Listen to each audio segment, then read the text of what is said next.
Good evening friends. मैं 2-4 दिनों के लिए बीमार हो गया था, इस वजह से बीच में रिकॉर्डिंग नहीं कर पा रहा था। स्वस्थ होने के बाद आज फिर से आपके बीच आया हूं। आपका फिर से हमारे चैनल यूट्यूब चैनल ऐसे हिस्ट्री कॉर्नर में आप सभी का स्वागत है। तो मुझे लगता है कि इस बीच आप लोगों ने अपने प्रयास को वैसे ही निरंतर जारी रखा होगा। तो चलिए आज फिर से हम अपने अगले एपिसोड, अभी तक एपिसोड 7 हमने कर रखा है। 7 पार्ट में हमने 70 क्वेश्चन तक का जवाब दिया था। आज चलते हैं एपिसोड 8 में, पार्ट 8, जिसमें क्वेश्चन नंबर 71 से लेकर 80 तक के प्रश्नों का उत्तर हम आपके समक्ष रखने का प्रयत्न करेंगे। तो जो पहला प्रश्न आपके स्क्रीन पे दिख रहा होगा, क्वेश्चन नंबर 71, कि सलीम चिश्ती की दरगाह कहाँ अवस्थित है।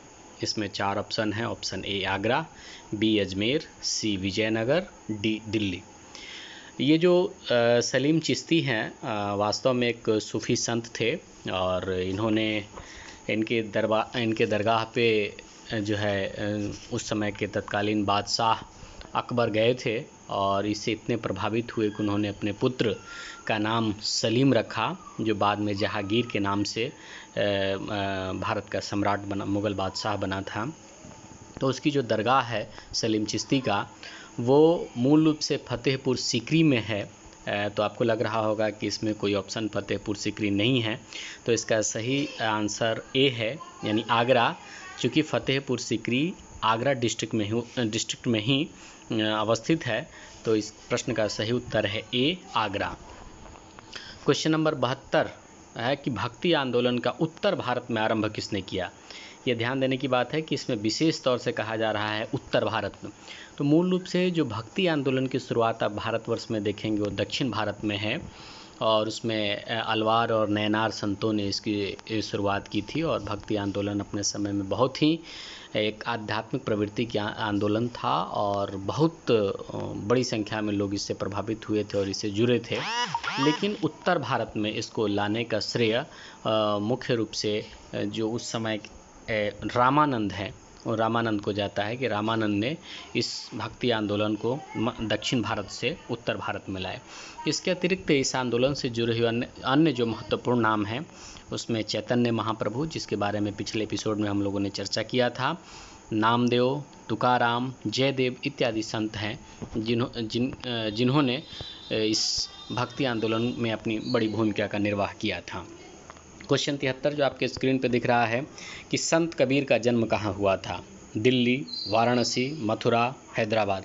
पिछले किसी एपिसोड में मैंने इस प्रश्न का उत्तर दिया था। संत कबीर का जन्म वाराणसी के नज़दीक एक जगह है लहरतारा वाराणसी में ही है, वहाँ इनका जन्म हुआ था। और गोरखपुर के समीप एक जगह है मगहर, जहाँ इनकी मृत्यु हुई थी। क्वेश्चन 74 आपके समक्ष है कि भारत आने वाले पहले यूरोपियन कौन थे। अंग्रेज, फ्रांसीसी, पुर्तगाली, डच। तो आप में से अधिकांश लोग मुझे लगता है इस प्रश्न का उत्तर जानते होंगे कि कहा जाता है कि 1498 ईस्वी में वास्को डी गामा ने भारत की खोज की थी।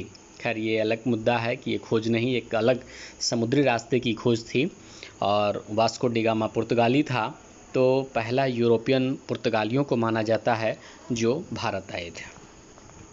और एक और दिलचस्प बात यह है कि भारत से जब सारे विदेशी चले गए, आज़ादी के बाद भी कुछ विदेशी भारत में बचे रहे थे, तो सबसे अंत में भारत छोड़ने वाले यूरोपीय भी पुर्तगाली ही थे।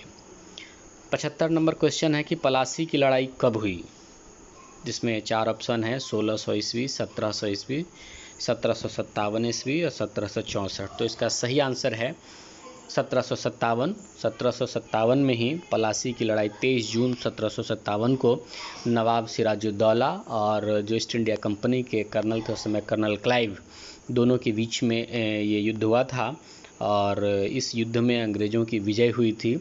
और 1757 के बाद 1761 में भी एक युद्ध हुआ था। इन दोनों युद्धों को एक निर्णायक युद्ध के रूप में माना जाता है और इसी के बाद से भारत की सत्ता पर अंग्रेज़ों का कब्जा हो गया था।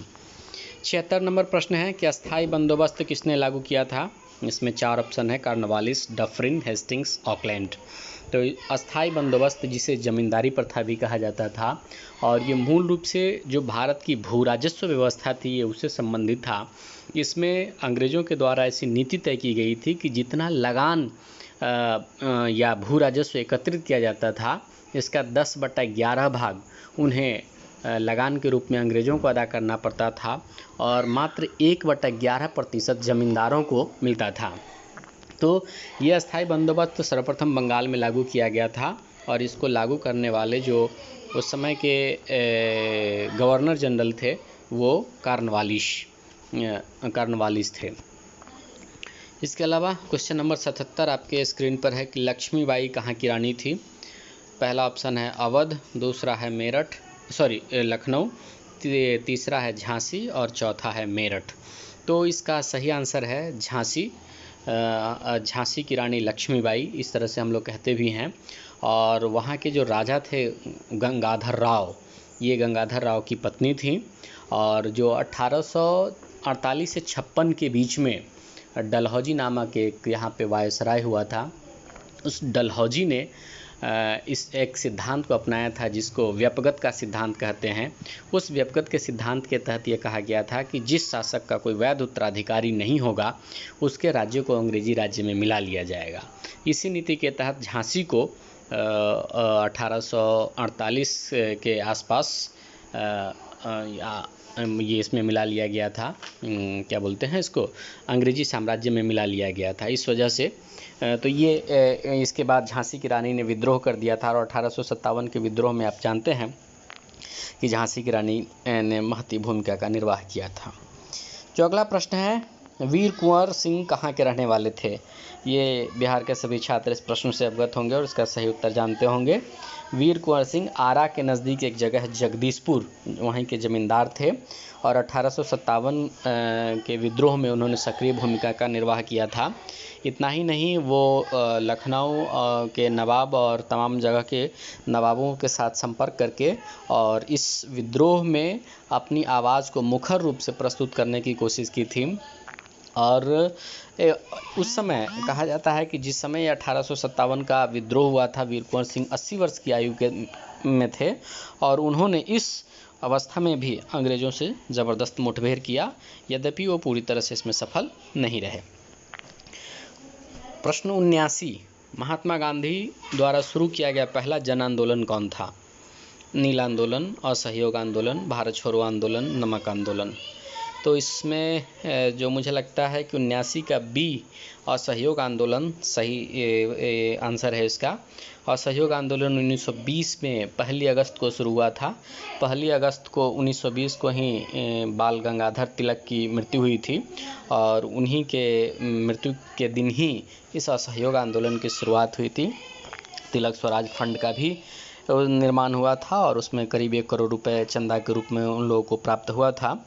और यह आंदोलन लगभग 2 वर्षों तक अपने उत्कर्ष पे रहा।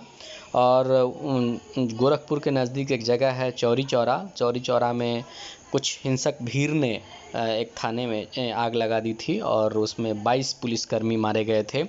इसके विरोध में गांधी जी ने इस आंदोलन को वापस ले लिया था। आज के एपिसोड का जो अंतिम प्रश्न है कि 1916 में भारतीय राष्ट्रीय कांग्रेस के लखनऊ अधिवेशन की अध्यक्षता किसने की थी। 4 ऑप्शन इसमें भी है, ए रास बिहारी बोस, बी अंबिका चरण मजूमदार, सी भूपेंद्र नाथ बोस, और डी इनमें से कोई नहीं। तो जो इसका सही आंसर है वो है अंबिका चरण मजूमदार। लखनऊ अधिवेशन जो 1916 में हुआ था उसके अध्यक्ष अंबिका चरण मजूमदार थे। इसमें ये सम्मेलन 2 वजहों से बहुत महत्वपूर्ण है। एक तो कांग्रेस और लीग के बीच, कांग्रेस और मुस्लिम लीग के बीच इसमें समझौता हुआ था 1916 में ही, जिसे कांग्रेस लीग समझौता के नाम से भी जाना जाता है। और जो दूसरी महत्वपूर्ण बात इस अधिवेशन की है कि 1907 में सूरत में कांग्रेस का विभाजन हो गया था। जो नरमपंथी और गरमपंथी दल इस तरीके से 2 गुट हो गए थे। तो 1916 में पहली बार नरमपंथी और गरमपंथी दल के लोग एक साथ एकत्रित हुए थे और कांग्रेस फिर से रीयूनाइट हो गया था। तो आज का 10 प्रश्न आपके समक्ष आ चुका है। 10 का हमने उत्तर दे दिया है। स्वास्थ्यगत कारणों से मैं बीच में कुछ एपिसोड नहीं कर पाया था, लेकिन फिर से आज इसको कंटिन्यू कर रहा हूँ। उम्मीद है आप लोगों का जो स्नेह है इस चैनल को यूँ ही मिलता रहेगा। आप अपने मित्रों को भी कहें कि उस चैनल को लाइक करें, सब्सक्राइब करें और अपने मित्रों के बीच से अधिक शेयर करें। बहुत बहुत धन्यवाद।